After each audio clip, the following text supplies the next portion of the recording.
first of all, let me just clarify that when I made the statement about the number of crew, let me I'd like to apologize for the wrong information that I've given to you months earlier. This is to confirm that the crew on board is 4 cockpit crew and then 17 cabin crew, as initially stated that I made 2 and 11. So let me just clarify that. It's again 4 and 17. As mentioned earlier, we're coming back for another briefing for everybody, and I brought with me the handsome on-scene commander, General Ablasca.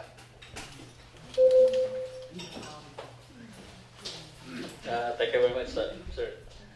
Good evening, ladies and gentlemen. First of all, let me announce that what happened today is not a, based on our initial findings, it's not a security issue, but it is an error in flight management. But right now, we're still interviewing the crew to further validate these initial findings. As announced earlier by the General Manager, there was a distress signal sent to the tower, and based on the control tower procedures, they have to inform the airport authorities, and the airport authorities, together with security agencies, will have to undergo the necessary security procedures. So upon learning of the incident from the General Manager himself, we immediately activated the Crisis Management Committee at the airport. Myself, the General Manager, the Director General of CAAP, and the Assistant Secretary Art Evangelista also joined us. And we have properly also informed the Office of the Transportation Security. And after convening the Crisis Management Committee, we also immediately organized the Crisis Management Task Force of APSI Group. And at the same time, we have also alerted the security forces, our support security forces, located at the periphery of the airport. Number one, the Philippine Air Force security teams, the Special Action Force, the NCRPO Quick Reaction Teams, and also the Southern Police Quick Reaction Teams. And I requested them to occupy the designated staging points in the airport complex, ready on call anytime upon our orders. But when the aircraft landed, we were again informed by the tower that there was a new information, a development from the pilot, that the activation of the distress signal was just an accident. But again, based on our procedure, when we receive distress signal, we do not take it lightly. We have to undergo the security procedures as written in our policies. So we required the aircraft to be parked in the emergency parking area at the end of runway 06. In order for the distress aircraft not to disrupt the operations of the airport. And then the crisis committee again convened on site and deliberated on this new information provided to us by the captain. But we insisted that they cannot park in the terminal because they have to undergo the security procedures as established in our manuals. So the manual says that they have to be isolated first, then cleared in the emergency parking site. So I personally advise the pilot to, number one, first to inform the passengers of what's going on, so that they will not be speculating. and that for the passengers to operate for this slight discomfort. And we organize a field screening system at the tarmac. So, we're provided by the airport authorities with the proper mobile X-ray. So we screen all of the passengers on site, and then we ferry them by bus to the terminal. And then once they are in the terminal, we conducted investigations on the passengers. And we also conducted a special investigation with the crew, which is actually still going on as of this time, to confirm the initial findings. So again, I would like to emphasize that what happened today is not a security issue, but an error in flight management. Okay, you can start question. So just probably just brief questions. First, why was there a mistake? Because according to the general manager, you said yourself, may have signal that confirmed that there was a hijacking. But how could that happen? The second question is, ano po ba ang kaso ng pilot in light of the special investigation?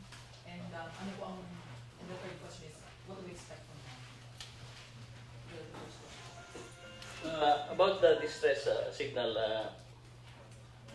these are technical of the CAAP, there are technical procedures, but based on the initial initial information that we gathered from the CAAP, there's supposed to be a distress code for every aircraft, for every flight. There is a designated distress code. And when the pilot activates the distress button, it will immediately alert the tower.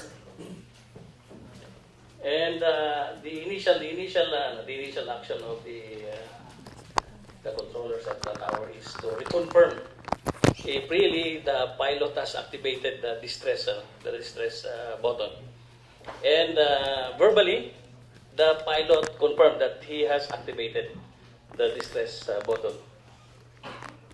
And so this further confirmed the initial findings of the control tower. Okay, the second question was, ano po ba ang pwedeng kaso sa pilots? Uh, Would they be sued here or abroad or with regard to the pilot, we have an initial with the Director General of CAAP that we will invite. CAAP will invite the pilots, the crew, for a further investigation on the error because this is not anymore a security. So CAAP will take over the investigation, and CAAP they have their own procedure in conducting investigation of error in flight management. So last na po siguro, ano yung status ngayon? What do we call the situation? The situation now is the ABSI Group has already cleared the aircraft, meaning we have already released the aircraft to the airline. After the passenger has disembarked, we conducted paneling operations, meaning we have to clear the aircraft of any explosive, firearms, or any person that will have a threat to the security of the passengers, the crew, and even the people in the terminal. So we have already completed that process early on, and we have also conducted paneling operations on all of the cargoes unloaded from the aircraft, and the clearing operations has already been concluded by the ABSI Group. We have not found any explosive, any firearms, and any person that could have a potential threat to our passengers and to the communities at the airport.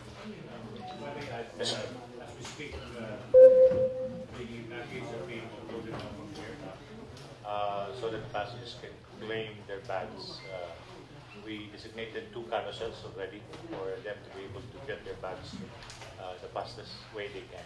It's ongoing now. The uploading is ongoing, and the passengers are there at the customs hall for the retrieval of their bags.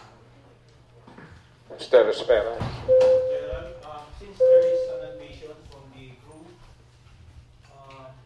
na-determine na po ba kung sino yung nagpindot at kung ano ang magiging criminal liability on the part of the PNP ASG? Kasi sa atin, when you say Bangjo, there's a law on it.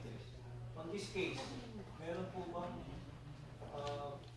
ipapile ang PNP Aviation Security Group for the false hostage taking that they reported that created this chaos? First of all, there's no hostage situation, there's no security situation, as I've said earlier. Right now, our investigators are still interviewing the pilots and the other crew. So, actually, we have not yet identified which pilot has committed error in. And as far as the investigation in the flight management error is concerned, it will be an investigation to be conducted by CAAP, not by the APSI group. Will the behavior of the crew that we observed kanina that was shouting and preventing your policemen from taking pictures, will that be also part of the investigation? I mean, the behavior of each crew on this investigation? So we have confirmed that one of the crew is a slight misdemeanor, as we can call it, but I think it's just it's caused by Maybe after coming from a stressful, the stressful situation. so probably a human reaction, but we are not disregarding those. Sasailalim po ba sila sa drug test or liquor test or whatever? Considering that we observed kanina kasi sinisigawan niya yung mga maski naka-uniform eh. Sinisigaw, even sa General Mangalong, sinagot lang sa General Mangalong. You cannot shout on... It will be part of our observation, but I think we would not want to make an issue up to this minor misdemeanor of a crew. Yes, sir. Sir, yung oras lang po, sir. Anong oras kayo nag-start mag-paneling and yung anong oras ninyo na-declare na safe yung aeroplano? Let me just review my records to be accurate.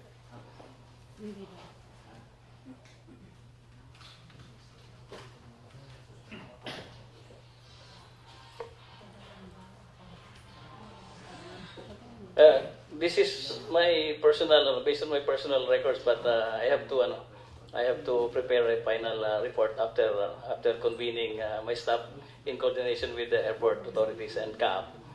But initially, based on my records, we learned of the incident at about 14:20, that is 2:20 in the afternoon, and approximately. Again, based on my personal records, the aircraft landed at about 2:45. Okay. Then I was able to talk to the pilot at about 3:45.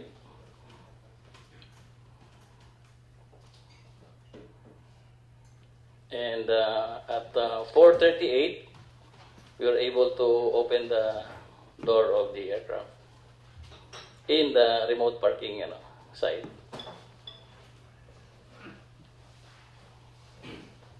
And then we allowed the passengers to disembark, and we were able to complete the disembarkation at about 5:35. And then immediately after that, we deployed the EOD K9 team to panel the entire passenger cabin. Then about 1 hour after that, we were able to clear the aircraft. Then we proceeded to the terminal.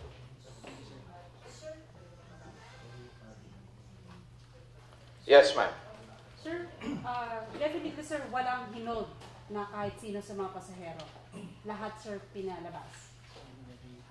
Sir, ngayon ba nasaan po yung mga, lahat ba ng mga pasahero hinayaan na rin umuwi? Or, Just qualify that question of yours. As of the moment, we cannot say categorically that all passengers went out already because they still have to pass through another screening, which is immigration. So whatever happens from the time that we have released the passengers and until they clear through immigration, that's another side of the story. So hindi ho pwedeng, right now, I cannot say categorically that everybody is ready out. So siyempre they have to pass through the normal protocols, which is immigration. Kung meron ho silang kaso or issue sa immigration, labas na ho kami ron. It's part of the regular process of clearing of passengers. so ongoing pa yun, yung pag-process? Meron pa po, lumalabas pa po ang mga pasahero. Sir, habang nag-investigate po ang kaap, i-hold po na ba yung mga piloto at yung crew ng aeroplane? Let me correct the statement. CAAP has not yet started its investigation. The ABSI Group is still concluding our investigation as of now. And there's a plan from the CAAP that they're going to invite the crew by tomorrow. Sir, yung mga passenger natin na abala, ibang may connected flight, kumusta sila ngayon? Anong gagawin? Can I answer that question? Okay, as regards to the passengers, let's draw the line. It should be the responsibility of the airline. Doon po sila dapat pumasok. Kasi at the end of the day, we just did what is necessary to ensure safety and security of the aircraft. So pagdating po sa lookout or sa status ng mga pasahero, ang airline po ang dapat mag-asikaso na. Meron na po bang nasabi ang airline sa inyo pag-coordinate kung anong gagawin dito sa mga pasahero na naabala kasi iba connecting flight, alas 7 sana yung flight going to Cagayan. Naiintindihan ko po yan, pero ang problema ko, as I said, airline po ang dapat mag-asikaso sa kanila. Kung meron man, baka sakali po makatulong kami. That's part of the contract of carriage between the airline and the passengers. So sila po dapat ang mag-asikaso. Sherwin? Sir, since we've been saying na nagkaroon ng error or the airline is saying that erroneously they called that distress signal, can we finally name that person who made that wrong call for distress signal? Again, as I mentioned earlier, the investigation is still ongoing right now. We have not yet identified the pilot who activated the distress signal. We're still in the process of determining before we turn over to CAAP. So one thing is clear, piloto sir, yung gumawa ng distress signal na to. Definitely, somebody from the cockpit should be the one to activate the distress signal. Angel? You mentioned earlier you were able to speak with the pilot. I just want to ask you, initially, may binanggit ba yung pilot or any of the crew? Like, what were the circumstances when, before that mistake or accident happened? In our procedure, we do not discuss because we are pressed for time. Things will happen very fast. I just reconfirmed from the pilot based on the report to us by the tower. The second development that the pilot informed them that it is just an accidental activation of the distress signal. I just reconfirmed with the pilot if really he has made this report to the tower, and he confirmed that he has made this report to the tower that he just accidentally activated, and then I informed him of the procedure that they cannot park the aircraft anymore at the designated parking bay because there are security procedures that we have to perform. So I asked him to properly update all of the passengers because the procedure will take time for them to be to cooperate and to be more patient and be relaxed during the process. So you confirm, sir, that it's just a mere mistake or mere accident. Nothing really happened before inside the aircraft. At first, we do not take this report lightly. We do not believe that it is just an accidental activation of the So we performed the security procedures even if the pilot made this declaration. So, who knows? It might be under duress. Yes. We cannot discount the possibility. Excuse me. Janet? Hi, sir. Good evening. Sir, did the pilot say bakit dalawang beses na pindot yung distress signal?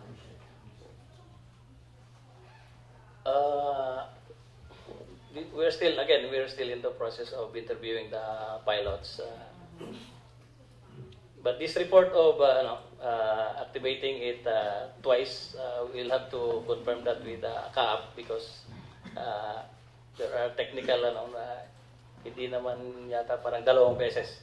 It only needs one activation act, and it will just automatically turn off once the aircraft has landed. Bing? Hi, sir. Sir, nakausap niyo na po ba yung piloto? Personally, I have not. During the situation earlier this afternoon, I was able to talk to him just to confirm that of his second report that it's just an accidental activation, and then I give him instructions to properly inform the passengers of the security procedures that we have to undergo. And that was the last time I talked to the pilot. But sir, we spoke with one of the passengers. She claimed that wala daw po nag-inform sa kanila kung ano nangyayari at bakit sila nasa loob ng aeroplano ng matagal na oras. At hindi daw po sila binigyan ng pagkain at tubig. Kasi sir, one of the passengers ay journalist din sir, anchor ng TV4. So we just interviewed her a while ago.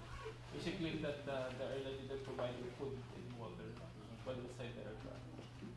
Then again, I'd like to take that question. In terms of how the airline or the crew looks after the passengers, it's basically a procedure between the airline and the way they handle customer service. So we cannot speculate and then give you an answer as to why, because initially we're not there. Secondly, it is part of their in-flight services, whether they want to serve or they don't want to serve. It's a judgment call on the part of the crew, whether it will take time to feed the passengers or because of the situation. All those things has to be considered. Yes, ma'am. Sir, are you looking at the possibility there was really an incident but they just tried to downplay it?